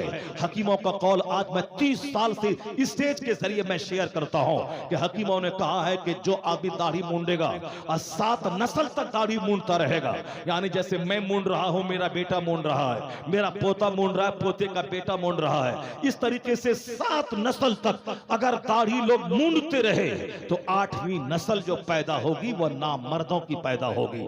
दाढ़ी का बड़ा गहरा रिश्ता होता है कुव्वते मर्दानगी के साथ, जिसको आप मूंड रहे हैं अपनी आने वाली नस्लों को भी उस मार्ग पे आप चला रहे हैं। आप बोलेंगे ये हिंदू लोग तो बहुत दिनों से मूंड रहे हैं, बहुत दिनों से नहीं मूंड रहे हैं। 100 साल पहले उसके यहाँ भी दाढ़ी रखने का आम चलन था।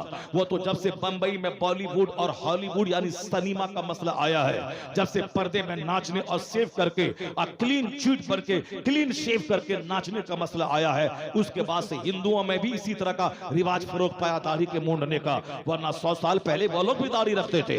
जिस तरह कि उनका आशाराम का दाढ़ी देख ले, वह गुरमीत सिंह जो राम है वो पंजाब का जो एक औरत के कैंडल में पकड़ा गया उसकी दाढ़ी देख ले, और ये 2-4-10 बाबा जो आते रहते हैं टेलीविजन पे उसकी दाढ़ी देख ले, ये सारे शंकराचार्य उसकी दाढ़ी देख ले। ये तो कुछ लोग हैं पंडित जी जो दाढ़ी नहीं रखते, उसी में एक पंडित जी है उत्तर प्रदेश के मुख्यमंत्री, वह दाढ़ी नहीं रखते हैं, वरना उनका हर बाबा मंदिर में रहने वाला वह जट्टाधारी जट्टा भी रखता है, दाढ़ी भी लंबी रखता है। हिंदुस्तान में सिख बिरादरी को देख ले, उसका खूबसूरत 18 साल का जवान वो भी दाढ़ी रखता है, और 90 साल का बूढ़ा वो भी रखता है। तो दाढ़ी मूंडने का चलन अभी 100 साल से हुआ है, तो अभी 100 साल से हुआ है तो उसका रिजल्ट अब देखने को मिल रहा है। यानी नामर्दों की तादाद बढ़ती जा रही है, हिजड़ों की तादाद बढ़ती चली जा रही है। तो पहले अमेरिका में ये बात सुनी जाती थी, लेकिन आज धीरे धीरे हिंदुस्तान में, मैं एक बार अभी पूना गया था 2 साल पहले, वहां एक शख्स की शादी की बात हो रही थी और उसने कहा कि क्या करूं, कोई लड़की देने को तैयार नहीं है। एक बार एक लड़की वाला तैयार हुआ भी तो लड़की आई मेरे साथ, और फिर लड़की वालों ने कहा कि एक होटल में एक कमरा लेकर इन दोनों को छोड़ दिया जाए ताकि दोनों एक दूसरे को समझ लें, लड़की भी जान जाए कि ये मर्द है कि नहीं है, और ये भी उसको जान बतला दे कि मैं मर्द हूं या नहीं हूं। यानी बेहयाई की इंतहा हो गई। पहले तो शादी से पहले लड़की का चेहरा देखा जाता था ताकि मर्द देख ले कि लड़की उसकी अपाहिज लूली लंगड़ी और नाक और आंख से महरूम नहीं है, बल्कि जिससे वो निकाह करने जा रहा है उसको उसका चेहरा देख ले। इतना तो शरीयत का परमिशन है, इस्लाम कहता है कि लड़का लड़की का इतना ही देख सकता है कि उनका चेहरा देख ले ताकि उनको लगे कि हमें किसी बीमार अपाहिज और औरत से निकाह नहीं करवाया जा रहा। इस कदर हद तक ठीक है, लेकिन ये देखने से आगे बढ़कर उसके बाद बात आ गई बात करने की, बात आ गई 1-8 घंटा मिल के साथ गुजारने की, और अब बात आ गई है मेडिकल टेस्ट की, कुव्वते मर्दानगी की जांच की, ताकि बंद कमरे में दोनों एक दूसरे को जांच लें, एक दूसरे के काबिल है या नहीं है। पहले सुना करता था कि मर्द रास्ता चलते औरतों का किडनैप करता है और 10 गोंडे मिलके उनके साथ रेप करते हैं और फिर उनको बेइज्जती से बचने के लिए कत्ल कर देते हैं। लेकिन आज गजब की बात यह सुनने को मिल रही है, 2-4 जवान लड़कियां मिलकर एक सिंगल रास्ता चलने वाले नौजवान का किडनैप करती है और उनको अपनी गाड़ी पे बिठा के बंद कमरे ले जाती है, उसको जबरदस्त इंजेक्शन देकर रात भर उनसे मुंह चारों औरतें बारी बारी से मुंह काला करवाती है, और लड़का अगर अधमरा हो जाए उसकी लाश या तो उस कमरे से बाहर निकलती है या बिल्कुल नीम मुर्दा बन छोड़ करके औरतें फिरार हो जाती हैं। फिर पुलिस वाले या तो उसकी सड़ी हुई लाश लेके जाते हैं या उसे नीम मुर्दा हालत में ले जाके उसके हॉस्पिटल में उसे जेरे इलाज कर देते हैं। आजकल सारा काम उल्टा पुल्टा हो रहा है, जब से हया खत्म, शर्म खत्म। पहले औरतों की हया की वजह से ज़िना के वारदात सुनने को नहीं मिलते थे। एक औरत जवानी में बेवा हो गई, 80 साल में मरी, और 80 साल की पूरी लंबी उम्र उन्होंने आंख और जबान और शर्मगाह की हिफाजत करके गुजार दी कि सारा समाज 50 साल के बाद आज उसकी मिसाल देता है। औरत हो तो ऐसी जिसका शौहर जवानी में इंतकाल कर गया, मगर समाज ने कहीं भी पांव को 1 इंच फिसलते हुए नहीं देखा। यह शर्म हया का करिश्मा है। यह शर्म गैरत और हया की वजह से आदमी गुनाहों से बचता है। गुनाहों से बचने का 2 तरीका है, ये तो अल्लाह का डर हो, अल्लाह का डर हो। 3 तरीका है, या तो अल्लाह का डर हो, या फिर हया और शर्म हो समाज का, या फिर गवर्नमेंट की लाठी का डर हो। जहां गवर्नमेंट की लाठी का भी डर न रहे और गवर्नमेंट भी गुनाहों को परवान चढ़ाता हो, जहां हुकूमत की तरफ से गुनाहों को शह दिया जा रहा हो, यानी जहां अगर कोई निकाब पोश खातून हो उसको ये कहना कि रस्टिक है, विलेजर है, देहाती है, और जहां कोई हाफ चड्डी पहन के एयरपोर्ट पे घूम रही हो उसको डेवलप्ड कहा जाए, उसको मॉडर्न कहा जाए, उसको हाईली एजुकेटेड खवातीन में शुमार किया जाए। तो जहां नंगेपन को फैशन बना दिया जाए वहां कोई भी निकाब और मोटी चादर डालना नहीं चाहेगी, और चादर डालने वाली को जहां देहाती कह के ताना दिया जाए, देहाती है या विलेजर है, ये रस्टिक है, वहां कोई खातून अपने आप को देहाती का ताना सुनना नहीं चाहती है। तो जहां बेहयाई को फैशन का दर्जा मिल गया हो वहां तो और चरम सीमा पे ज़िनाकारी पहुंच ही जाएगी। गवर्नमेंट का की शह है और शर्म और हया का खात्मा है, और अल्लाह का डर भी नहीं रहा। जब अल्लाह का डर नहीं रहा, समाज से शर्म नहीं रही और गवर्नमेंट का भी डर नहीं रहा, यही वजह है कि आज कोई बंदा कहता मैं ऐसा करूंगा, तुम बोलने वाला कौन है? मैं इसी तरह से रहूंगा, तुम बोलने वाला कौन है? मैं बगैर शादी के लिव इन में रहूंगा, तुम बोलने वाला कौन है? नहीं देखा आफ्ताब पूना वाला और वह श्रद्धा नामी लड़की दोनों लिव इन में रहते रहती थी, लिव इन रिलेशनशिप, यानी live in relationship, live in में, जबकि सबको मालूम है कि बगैर शादी के रहने को ही लिव इन बोला जाता है। अब बगैर शादी के दो जवान जोड़े एक कमरे में रहे, किस तरह गवर्नमेंट बर्दाश्त कर लेती है, किस कदर पुलिस वाले बर्दाश्त कर लेते हैं, और किस कदर कानून में इस तरह की छूट दी गई है। यह है ज़नाकारी को बढ़ावा देने वाला, हया और शर्म का खात्मा करने वाला कानून, जिसकी वजह से कि ज़नाकारी चरम सीमा पे पहुंच गई। समाज का डर ही नहीं है। बाप के सामने बेटा साहब अजनबी के हाथ में हाथ डाल के जा रहा है, यह बाप अपंगु और अपाहिज बना हुआ है, क्योंकि बाप को बेटे से डर लगता है। क्यों नहीं डर लगेगा जब बेटे की घुट्टी में अल्लाह का डर नहीं पिलाया, उनको अल्लाह का खौफ नहीं दिलाया, हुजूर की मोहब्बत दिल में नहीं पैदा की। वह बच्चा जैसे जैसे बढ़ता रहा, इस्लामी कानून के मुताबिक उसकी परवरिश नहीं की। यहाँ के जैसे ही बच्चा पैदा हो, उसके मुंह में सबसे पहली गजा नेक लोगों का थूक जाए, लुआबे दहन जाए, जिसको तहनीक कहते हैं, यानी जो समाज का मुत्तकी परहेजगार नमाजी आदमी है, वह अपने मुंह में मीठी चीज को चबा करके उस बच्चे के तालू में लगा दे, ताकि पहली गजा उस पैदा होने वाले बच्चे के मुंह में नेक लोगों का लुआब हो। उसका असर उसकी सोच पे पड़ेगा, उसका असर उसकी जहनियत और मेंटलिटी पे पड़ेगा, उसका असर उसके सीन और दिल पे पड़ेगा। पहली गजा नेक लोगों का लुआब गया हो। यहाँ तो कोई सोचता तक नहीं है कि बच्चों की परवरिश कैसे करनी है। यहाँ बच्चा पैदा हो गया, यह घमंड का इशू है कि बच्चा पैदा हो गया, सबसे पहले कपड़े का, नाचने का, गवाने का, और साहब कोई थोड़ा सा दीनदार, क्या नाम है मुसलमान का, फातिहा कराने का ख्याल रहता है। सबसे पहले कि औलाद अल्लाह की गिफ्ट, अल्लाह की नेमत है, अल्लाह का दिया हुआ जबरदस्त तोहफा है, वरना करोड़ों लोग हैं जिसके पास औलाद नहीं है। तो अल्लाह ने जब यह तोहफा मुझको दिया, बांझपन से मेरी बीवी को महफूज रखा, मुझे भी औलाद अता करके मुझे बाप बनने का मौका अता किया, तो सबसे पहले सजदाए शुक्र बजा लाना चाहिए। इलाही तेरा करोड़ों एहसान कि तूने औलाद अता की।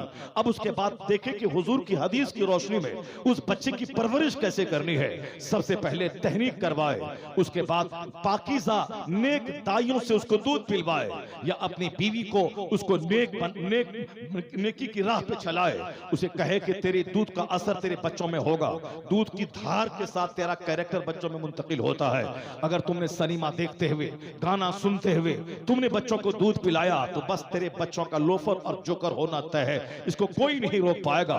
जिस तरह गेहूं में गेहूं का दाना खेत में डाला और वहां से बासमती का चावल नहीं निकलता, धान का पौधा वहां गेहूं ही निकलता है, उसी तरह जो औरत नाच के, गा के, गाना गा के और गंदी फिल्में देखकर और दुनियावी बातें करके अपने बच्चों को दूध पिलाए, उस दूध की धार के साथ बच्चों की माँ की मौसीकी, माँ का किरदार, माँ की बेहयाई, माँ का फूहड़पन, ये सारी चीजें बच्चों में मुंतकिल होती है। जैसे कैंसर ज़दा माँ अगर वह माँ बन जाती है तो उसकी बीमारी बच्चों में मुंतकिल होने का बहुत ज्यादा चांस रहता है। बहुत सारी ऐसी बीमारियां हैं जो हेरिडिटरी के तौर पर, यानी विरासतन मुंतकिल होती हैं, कि दादा को बीमारी थी और दो नस्ल के बाद पोता को भी बीमारी हो गई। लोग कहते हैं जेनेरी, ये हेरिडिटरी के तौर पर है।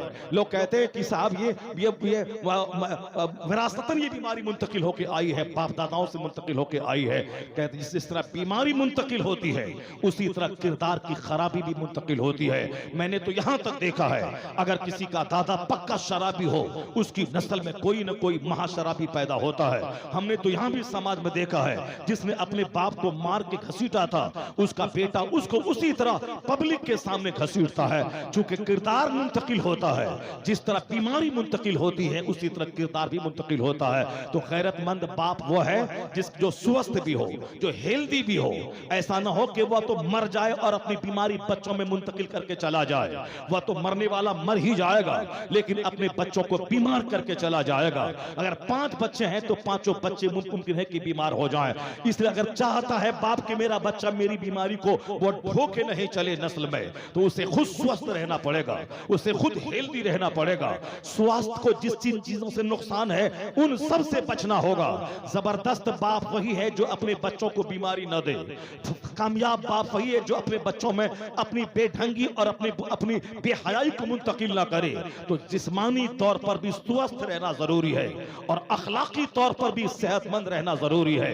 तो जिस्मानी तौर पर स्वस्थ रहने का इलाज भी इस्लाम ने दिया है, और रूहानी तौर पर हमें अंदर से तंदुरुस्त रहने का इलाज भी मजहब इस्लाम ने हमें दिया है। अगर मैं अपनी बात बोलूं तो आप कहेंगे मौलाना हमें नेक बनाने के लिए वह मिसाल देके समझा रहे हैं, इस ताकि हम नेक बन जाएं, एक बन जाए। जिस जिस तरह बच्चों को अगर आप खेला करके उसको पढ़ाई की तरफ माइल करें तो कुछ बच्चे कहते हैं हाँ मैं समझ रहा हूं, आप मुझे खेल खेल में ही मैथ सिखा रहे हैं। और कुछ बच्चे हैं जिसकी तवज्जो इधर नहीं रही तो बाप अकलमंदी और हिकमत के साथ अपने बच्चों को स्कूल की तरफ और मैथ की तरफ और दूसरे कीमती गहरे सब्जेक्ट की तरफ माइल करने में कामयाब हो जाता है।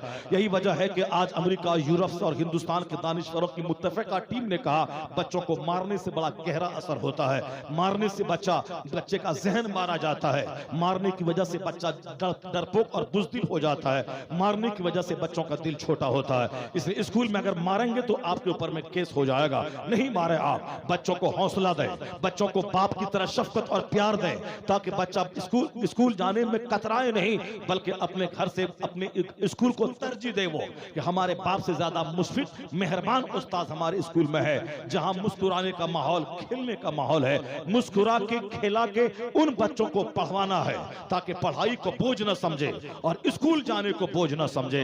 ये पता चला कि बच्चों को ठीक ढंग से उसकी तरबियत के लिए जरूरी है कि एक अच्छा इन्वायरमेंट उसको दिया जाए, उसका असर उस बच्चों पर पड़ता है। हेल्थ बहुत जरूरी है, हेल्दी बाप माँ का रहना बहुत जरूरी है, और हेल्दी आप नहीं रहें तो बच्चा आपका बीमार, कमजोर और खतरनाक बीमारी से जूझता रहेगा और आप उसकी बीमारी को देखेंगे तो आप तड़प तड़प के मर जाएंगे कि मेरी नादानी की वजह से मेरा यह मर्ज मेरे बच्चों में मुंतकिल हुआ है, मैं मुजरिम हुआ बाप जो अपने बच्चों को बीमारी में दिया हो, सेहत नहीं दे पाया हो। पहली बात तो आप जान ले, इसी हिंदुस्तान का एक भाजपा का बड़ा लीडर है जिसे डॉक्टर मुरली मनोहर जोशी कहते हैं, वह वजीर तालीम रह चुका है। उन्होंने एमए करने के बाद पीएचडी की डिग्री हासिल की है। वह कॉलेज का प्रोफेसर था, कॉलेज का प्रोफेसर, पढ़ा लिखा आदमी। उन्होंने एक बार योगा के ताल्लुक से, हेल्दी लाइफ, सेहतमंद जिंदगी गुजारने के ताल्लुक से उन्होंने एक बयान दिया था, भाषण दिया था। उन्होंने कानपुर की सरजमीन पे, वो भाजपा का कैडर लीडर, वजीर तालीम, पीएचडी डिग्री होल्डर, डॉक्टर है, बहुत बड़ा पढ़ा लिखा आदमी। ये कम पढ़े लिखे लोग बुरी जबान इस्तेमाल करते हैं, जो और आला तालीम याफ्ता होता है वह चाहे जितने भी कट्टर भाजपा का आदमी हो, मगर जबान उसकी गंदी नहीं होती। मोदी जी उसी पार्टी से बिलोंग करते हैं, आरएसएस के कैडर है, हिंदुस्तान के प्रधानमंत्री हैं, मगर अभी चंद महीना पहले उन्होंने इस्लाम के ताल्लुक से इतना जबरदस्त बयान दिया था। उन्होंने अपनी पार्टी के वर्कर से कहा था कि खबरदार इस्लाम के खिलाफ कोई अपशब्द जुमले का इस्तेमाल मत किया करे, किसी की धार्मिक भावनाओं को ठेस मौत पहुंचाएं। इस्लाम बहुत अच्छा मजहब है, मानवता और इंसानियत का मजहब है जिसमें मानवता पे जोर दिया गया है। सुना होगा आपने 4-5 साल पहले खड़गपुर की सरजमीन पर एक बहुत बड़े जनसभा को वो संबोधित कर रहे थे।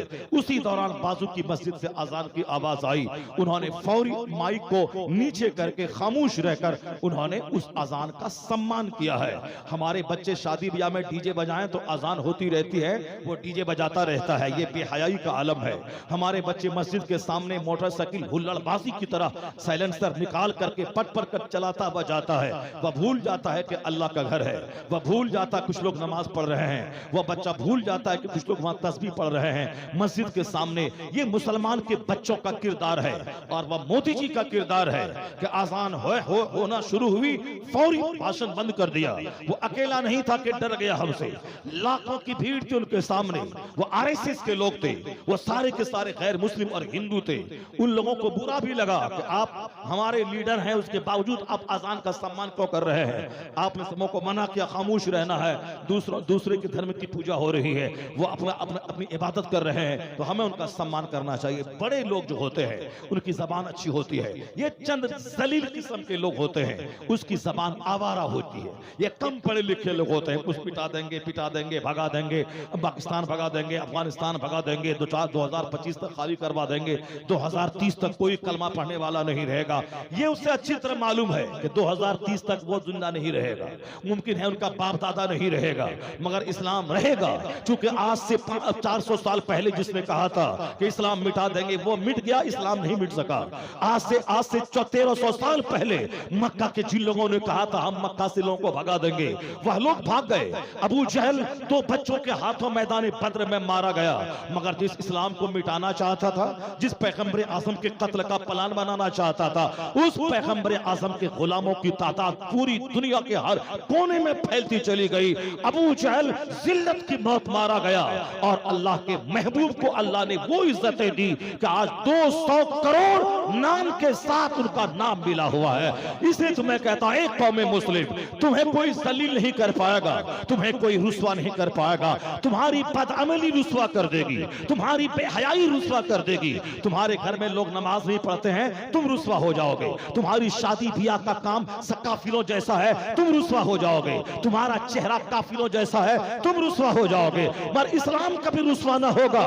इस्लाम का कानून हमें बताता है कि जब जब दुश्मनों की तादाद बढ़ती जाती है, कलमा पढ़ने वालों की तादाद में इजाफा होता चला जाता है। यही हमने 1400 साल के अंदर देखा। अभी 20 साल पहले जो हिंदुस्तान का माहौल था कि मार देंगे, काट देंगे, पीट देंगे, यानी खूब आरएसएस वालों का जो हंगामा हो रहा था, लाठी लेना, नाचना, कूदना, गाना। और ये हमने आज 25 साल से मैं देख रहा हूं। जिस वक्त मैं कटिहार यूनिवर्सिटी में, वहां के कटिहार कॉलेज में मैं पढ़ रहा था और मंडल यूनिवर्सिटी से मैंने अंग्रेजी जबान में मैंने एमए किया। मैंने वहां देखा आरएसएस वालों की एक अलग टीम रहती थी, विश्व हिंदू परिषद वालों का अलग जलवा रहता था। मारने की बात, धारा 370 के खत्म करने की बात 40 साल से वो लोग कर रहे हैं और करते आ रहे हैं। मगर आपको मालूम होना चाहिए कि वह लोग मजबूत थे, मिटाने की बात कर रहे थे। अभी 3 साल पहले हम सबों का सीना हिल रहा था कि अब हमको मिटा दिया जाएगा, डिटेंशन कैंप में डाल दिया जाएगा, हम खत्म हो जाएंगे।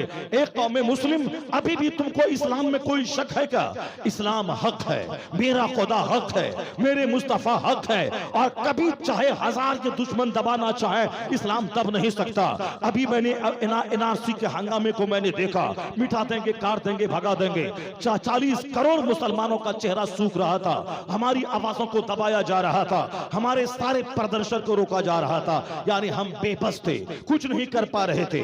हमारा नाम बिगाड़ के बोलना, हमें गाली देना, हमारी गुर्बत का मजाक उड़ाना, और आने वाले पीरियड में इलेक्शन देने की जो हमें आजादी हिंदुस्तान की संविधान ने दिया है, उससे महरूम कर देना। यानी वोट देने की जो वोट देने की जो हमारे अंदर हमको जो इख्तियार दिया गया है, इस इख्तियार को छीना जा रहा था। अब बोला जा रहा था कि ये हिंदुस्तान में रहना चाहते हैं रहे, मगर वोट नहीं देंगे, ये मताधिकार छीन लिया जाएगा इनसे। इस तरह की बातें गंदे लोग बोल रहे थे।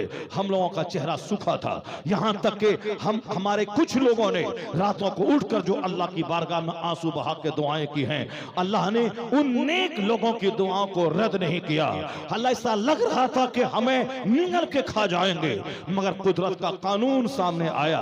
वही कानून जो नमरूद को नहीं छोड़ा था, अल्लाह ने नमरूद को हाकिम बनाया था। लेकिन जब दूसरों से सजदा करवाने लगा तो अल्लाह ने नमरूद को 10-20 साल की छूट दे दी। उसके बाद जब पकड़ा सालिम को, एक मामूली मच्छर से नमरूद को तड़पा तड़पा के मार दिया। जिसके सामने खुदाई का दावा किया था नमरूद, उसी के सामने लथपथ होकर, मच्छर के दर्द से चीख चिल्लाकर, सबों के सामने जलील होके, रुस्वा होके मरा। खुदाई का दावा करने वाला वह रुस्वा होके मरा। अल्लाह ने बता दिया, बहुत खुदाई का दावा करता था और अपने आप को खुदा समझता था, दुनिया का हाकिम बना था, उसे तो और सजदे शुक्र बजा लाना चाहिए। जनाब इब्राहिम अलैहिस्सलाम को अल्लाह का पैगंबर मानकर अल्लाह के कानून पे अमल करना चाहिए। मगर हुकूमत का और दौलत का मजाज मुतकब्बिराना होता है। जब हुकूमत आती है तो आदमी की सोच बदल जाती है, और दौलत आती है तो सोच बदल जाती है। नमरूद को हुकूमत ने मगरूर बना दिया और दौलत के नशे ने उसे मगरूर बना दिया। तो अल्लाह रब्बुल इज्जत को 10-20 साल छूट देकर उसे होश ठिकाने लगाना भी आता है। एक मामूली मच्छर से उसे तबाह किया। किसे? जो पूरी दुनिया का बादशाह था। नमरूद पूरी दुनिया का बादशाह था, सिर्फ मिस्र का बादशाह नहीं था, पूरी दुनिया का बादशाह था। 4 बादशाह ऐसे गुजरे हैं जिसकी सल्तनत दुनिया भर में हुई है। उन चारों में से एक नाम नमरूद का है। 2 मुसलमान और 2 काफिर, उन 2 काफिरों में से एक नाम नमरूद का। अल्लाह ने पूरी दुनिया के बादशाह को एक मामूली मच्छर से तड़पा तड़पा के मार के बता दिया कि तेरे चाहने से सब कुछ नहीं होता है, वही होता है जो मंजूर खुदा होता है। अल्लाह ने फिरौन को सल्तनत दे दी मिस्र की, 400 साल की लंबी उम्र दे दी।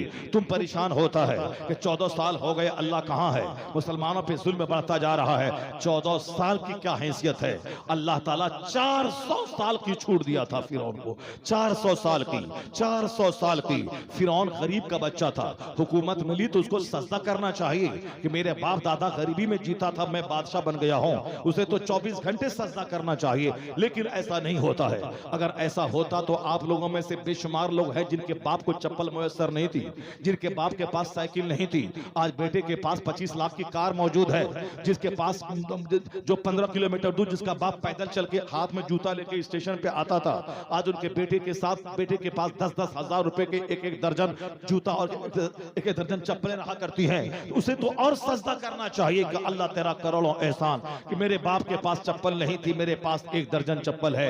मेरे बाप के पास साइकिल नहीं थी, मेरे पास बुलेट गाड़ी है। मेरे बाप के पास साइकिल नहीं थी, मेरे पास 4 व्हीलर है। जैसे दौलत बढ़ रही है, सजदा बढ़ जाना चाहिए, तकवा बढ़ जाना चाहिए, नेकी बढ़ जानी चाहिए। क्योंकि कानून है कि अगर तुमने अल्लाह की नेमत का शुक्रिया अदा किया तो अल्लाह तेरी नेमत को और बढ़ा देगा, तेरी नेमत में और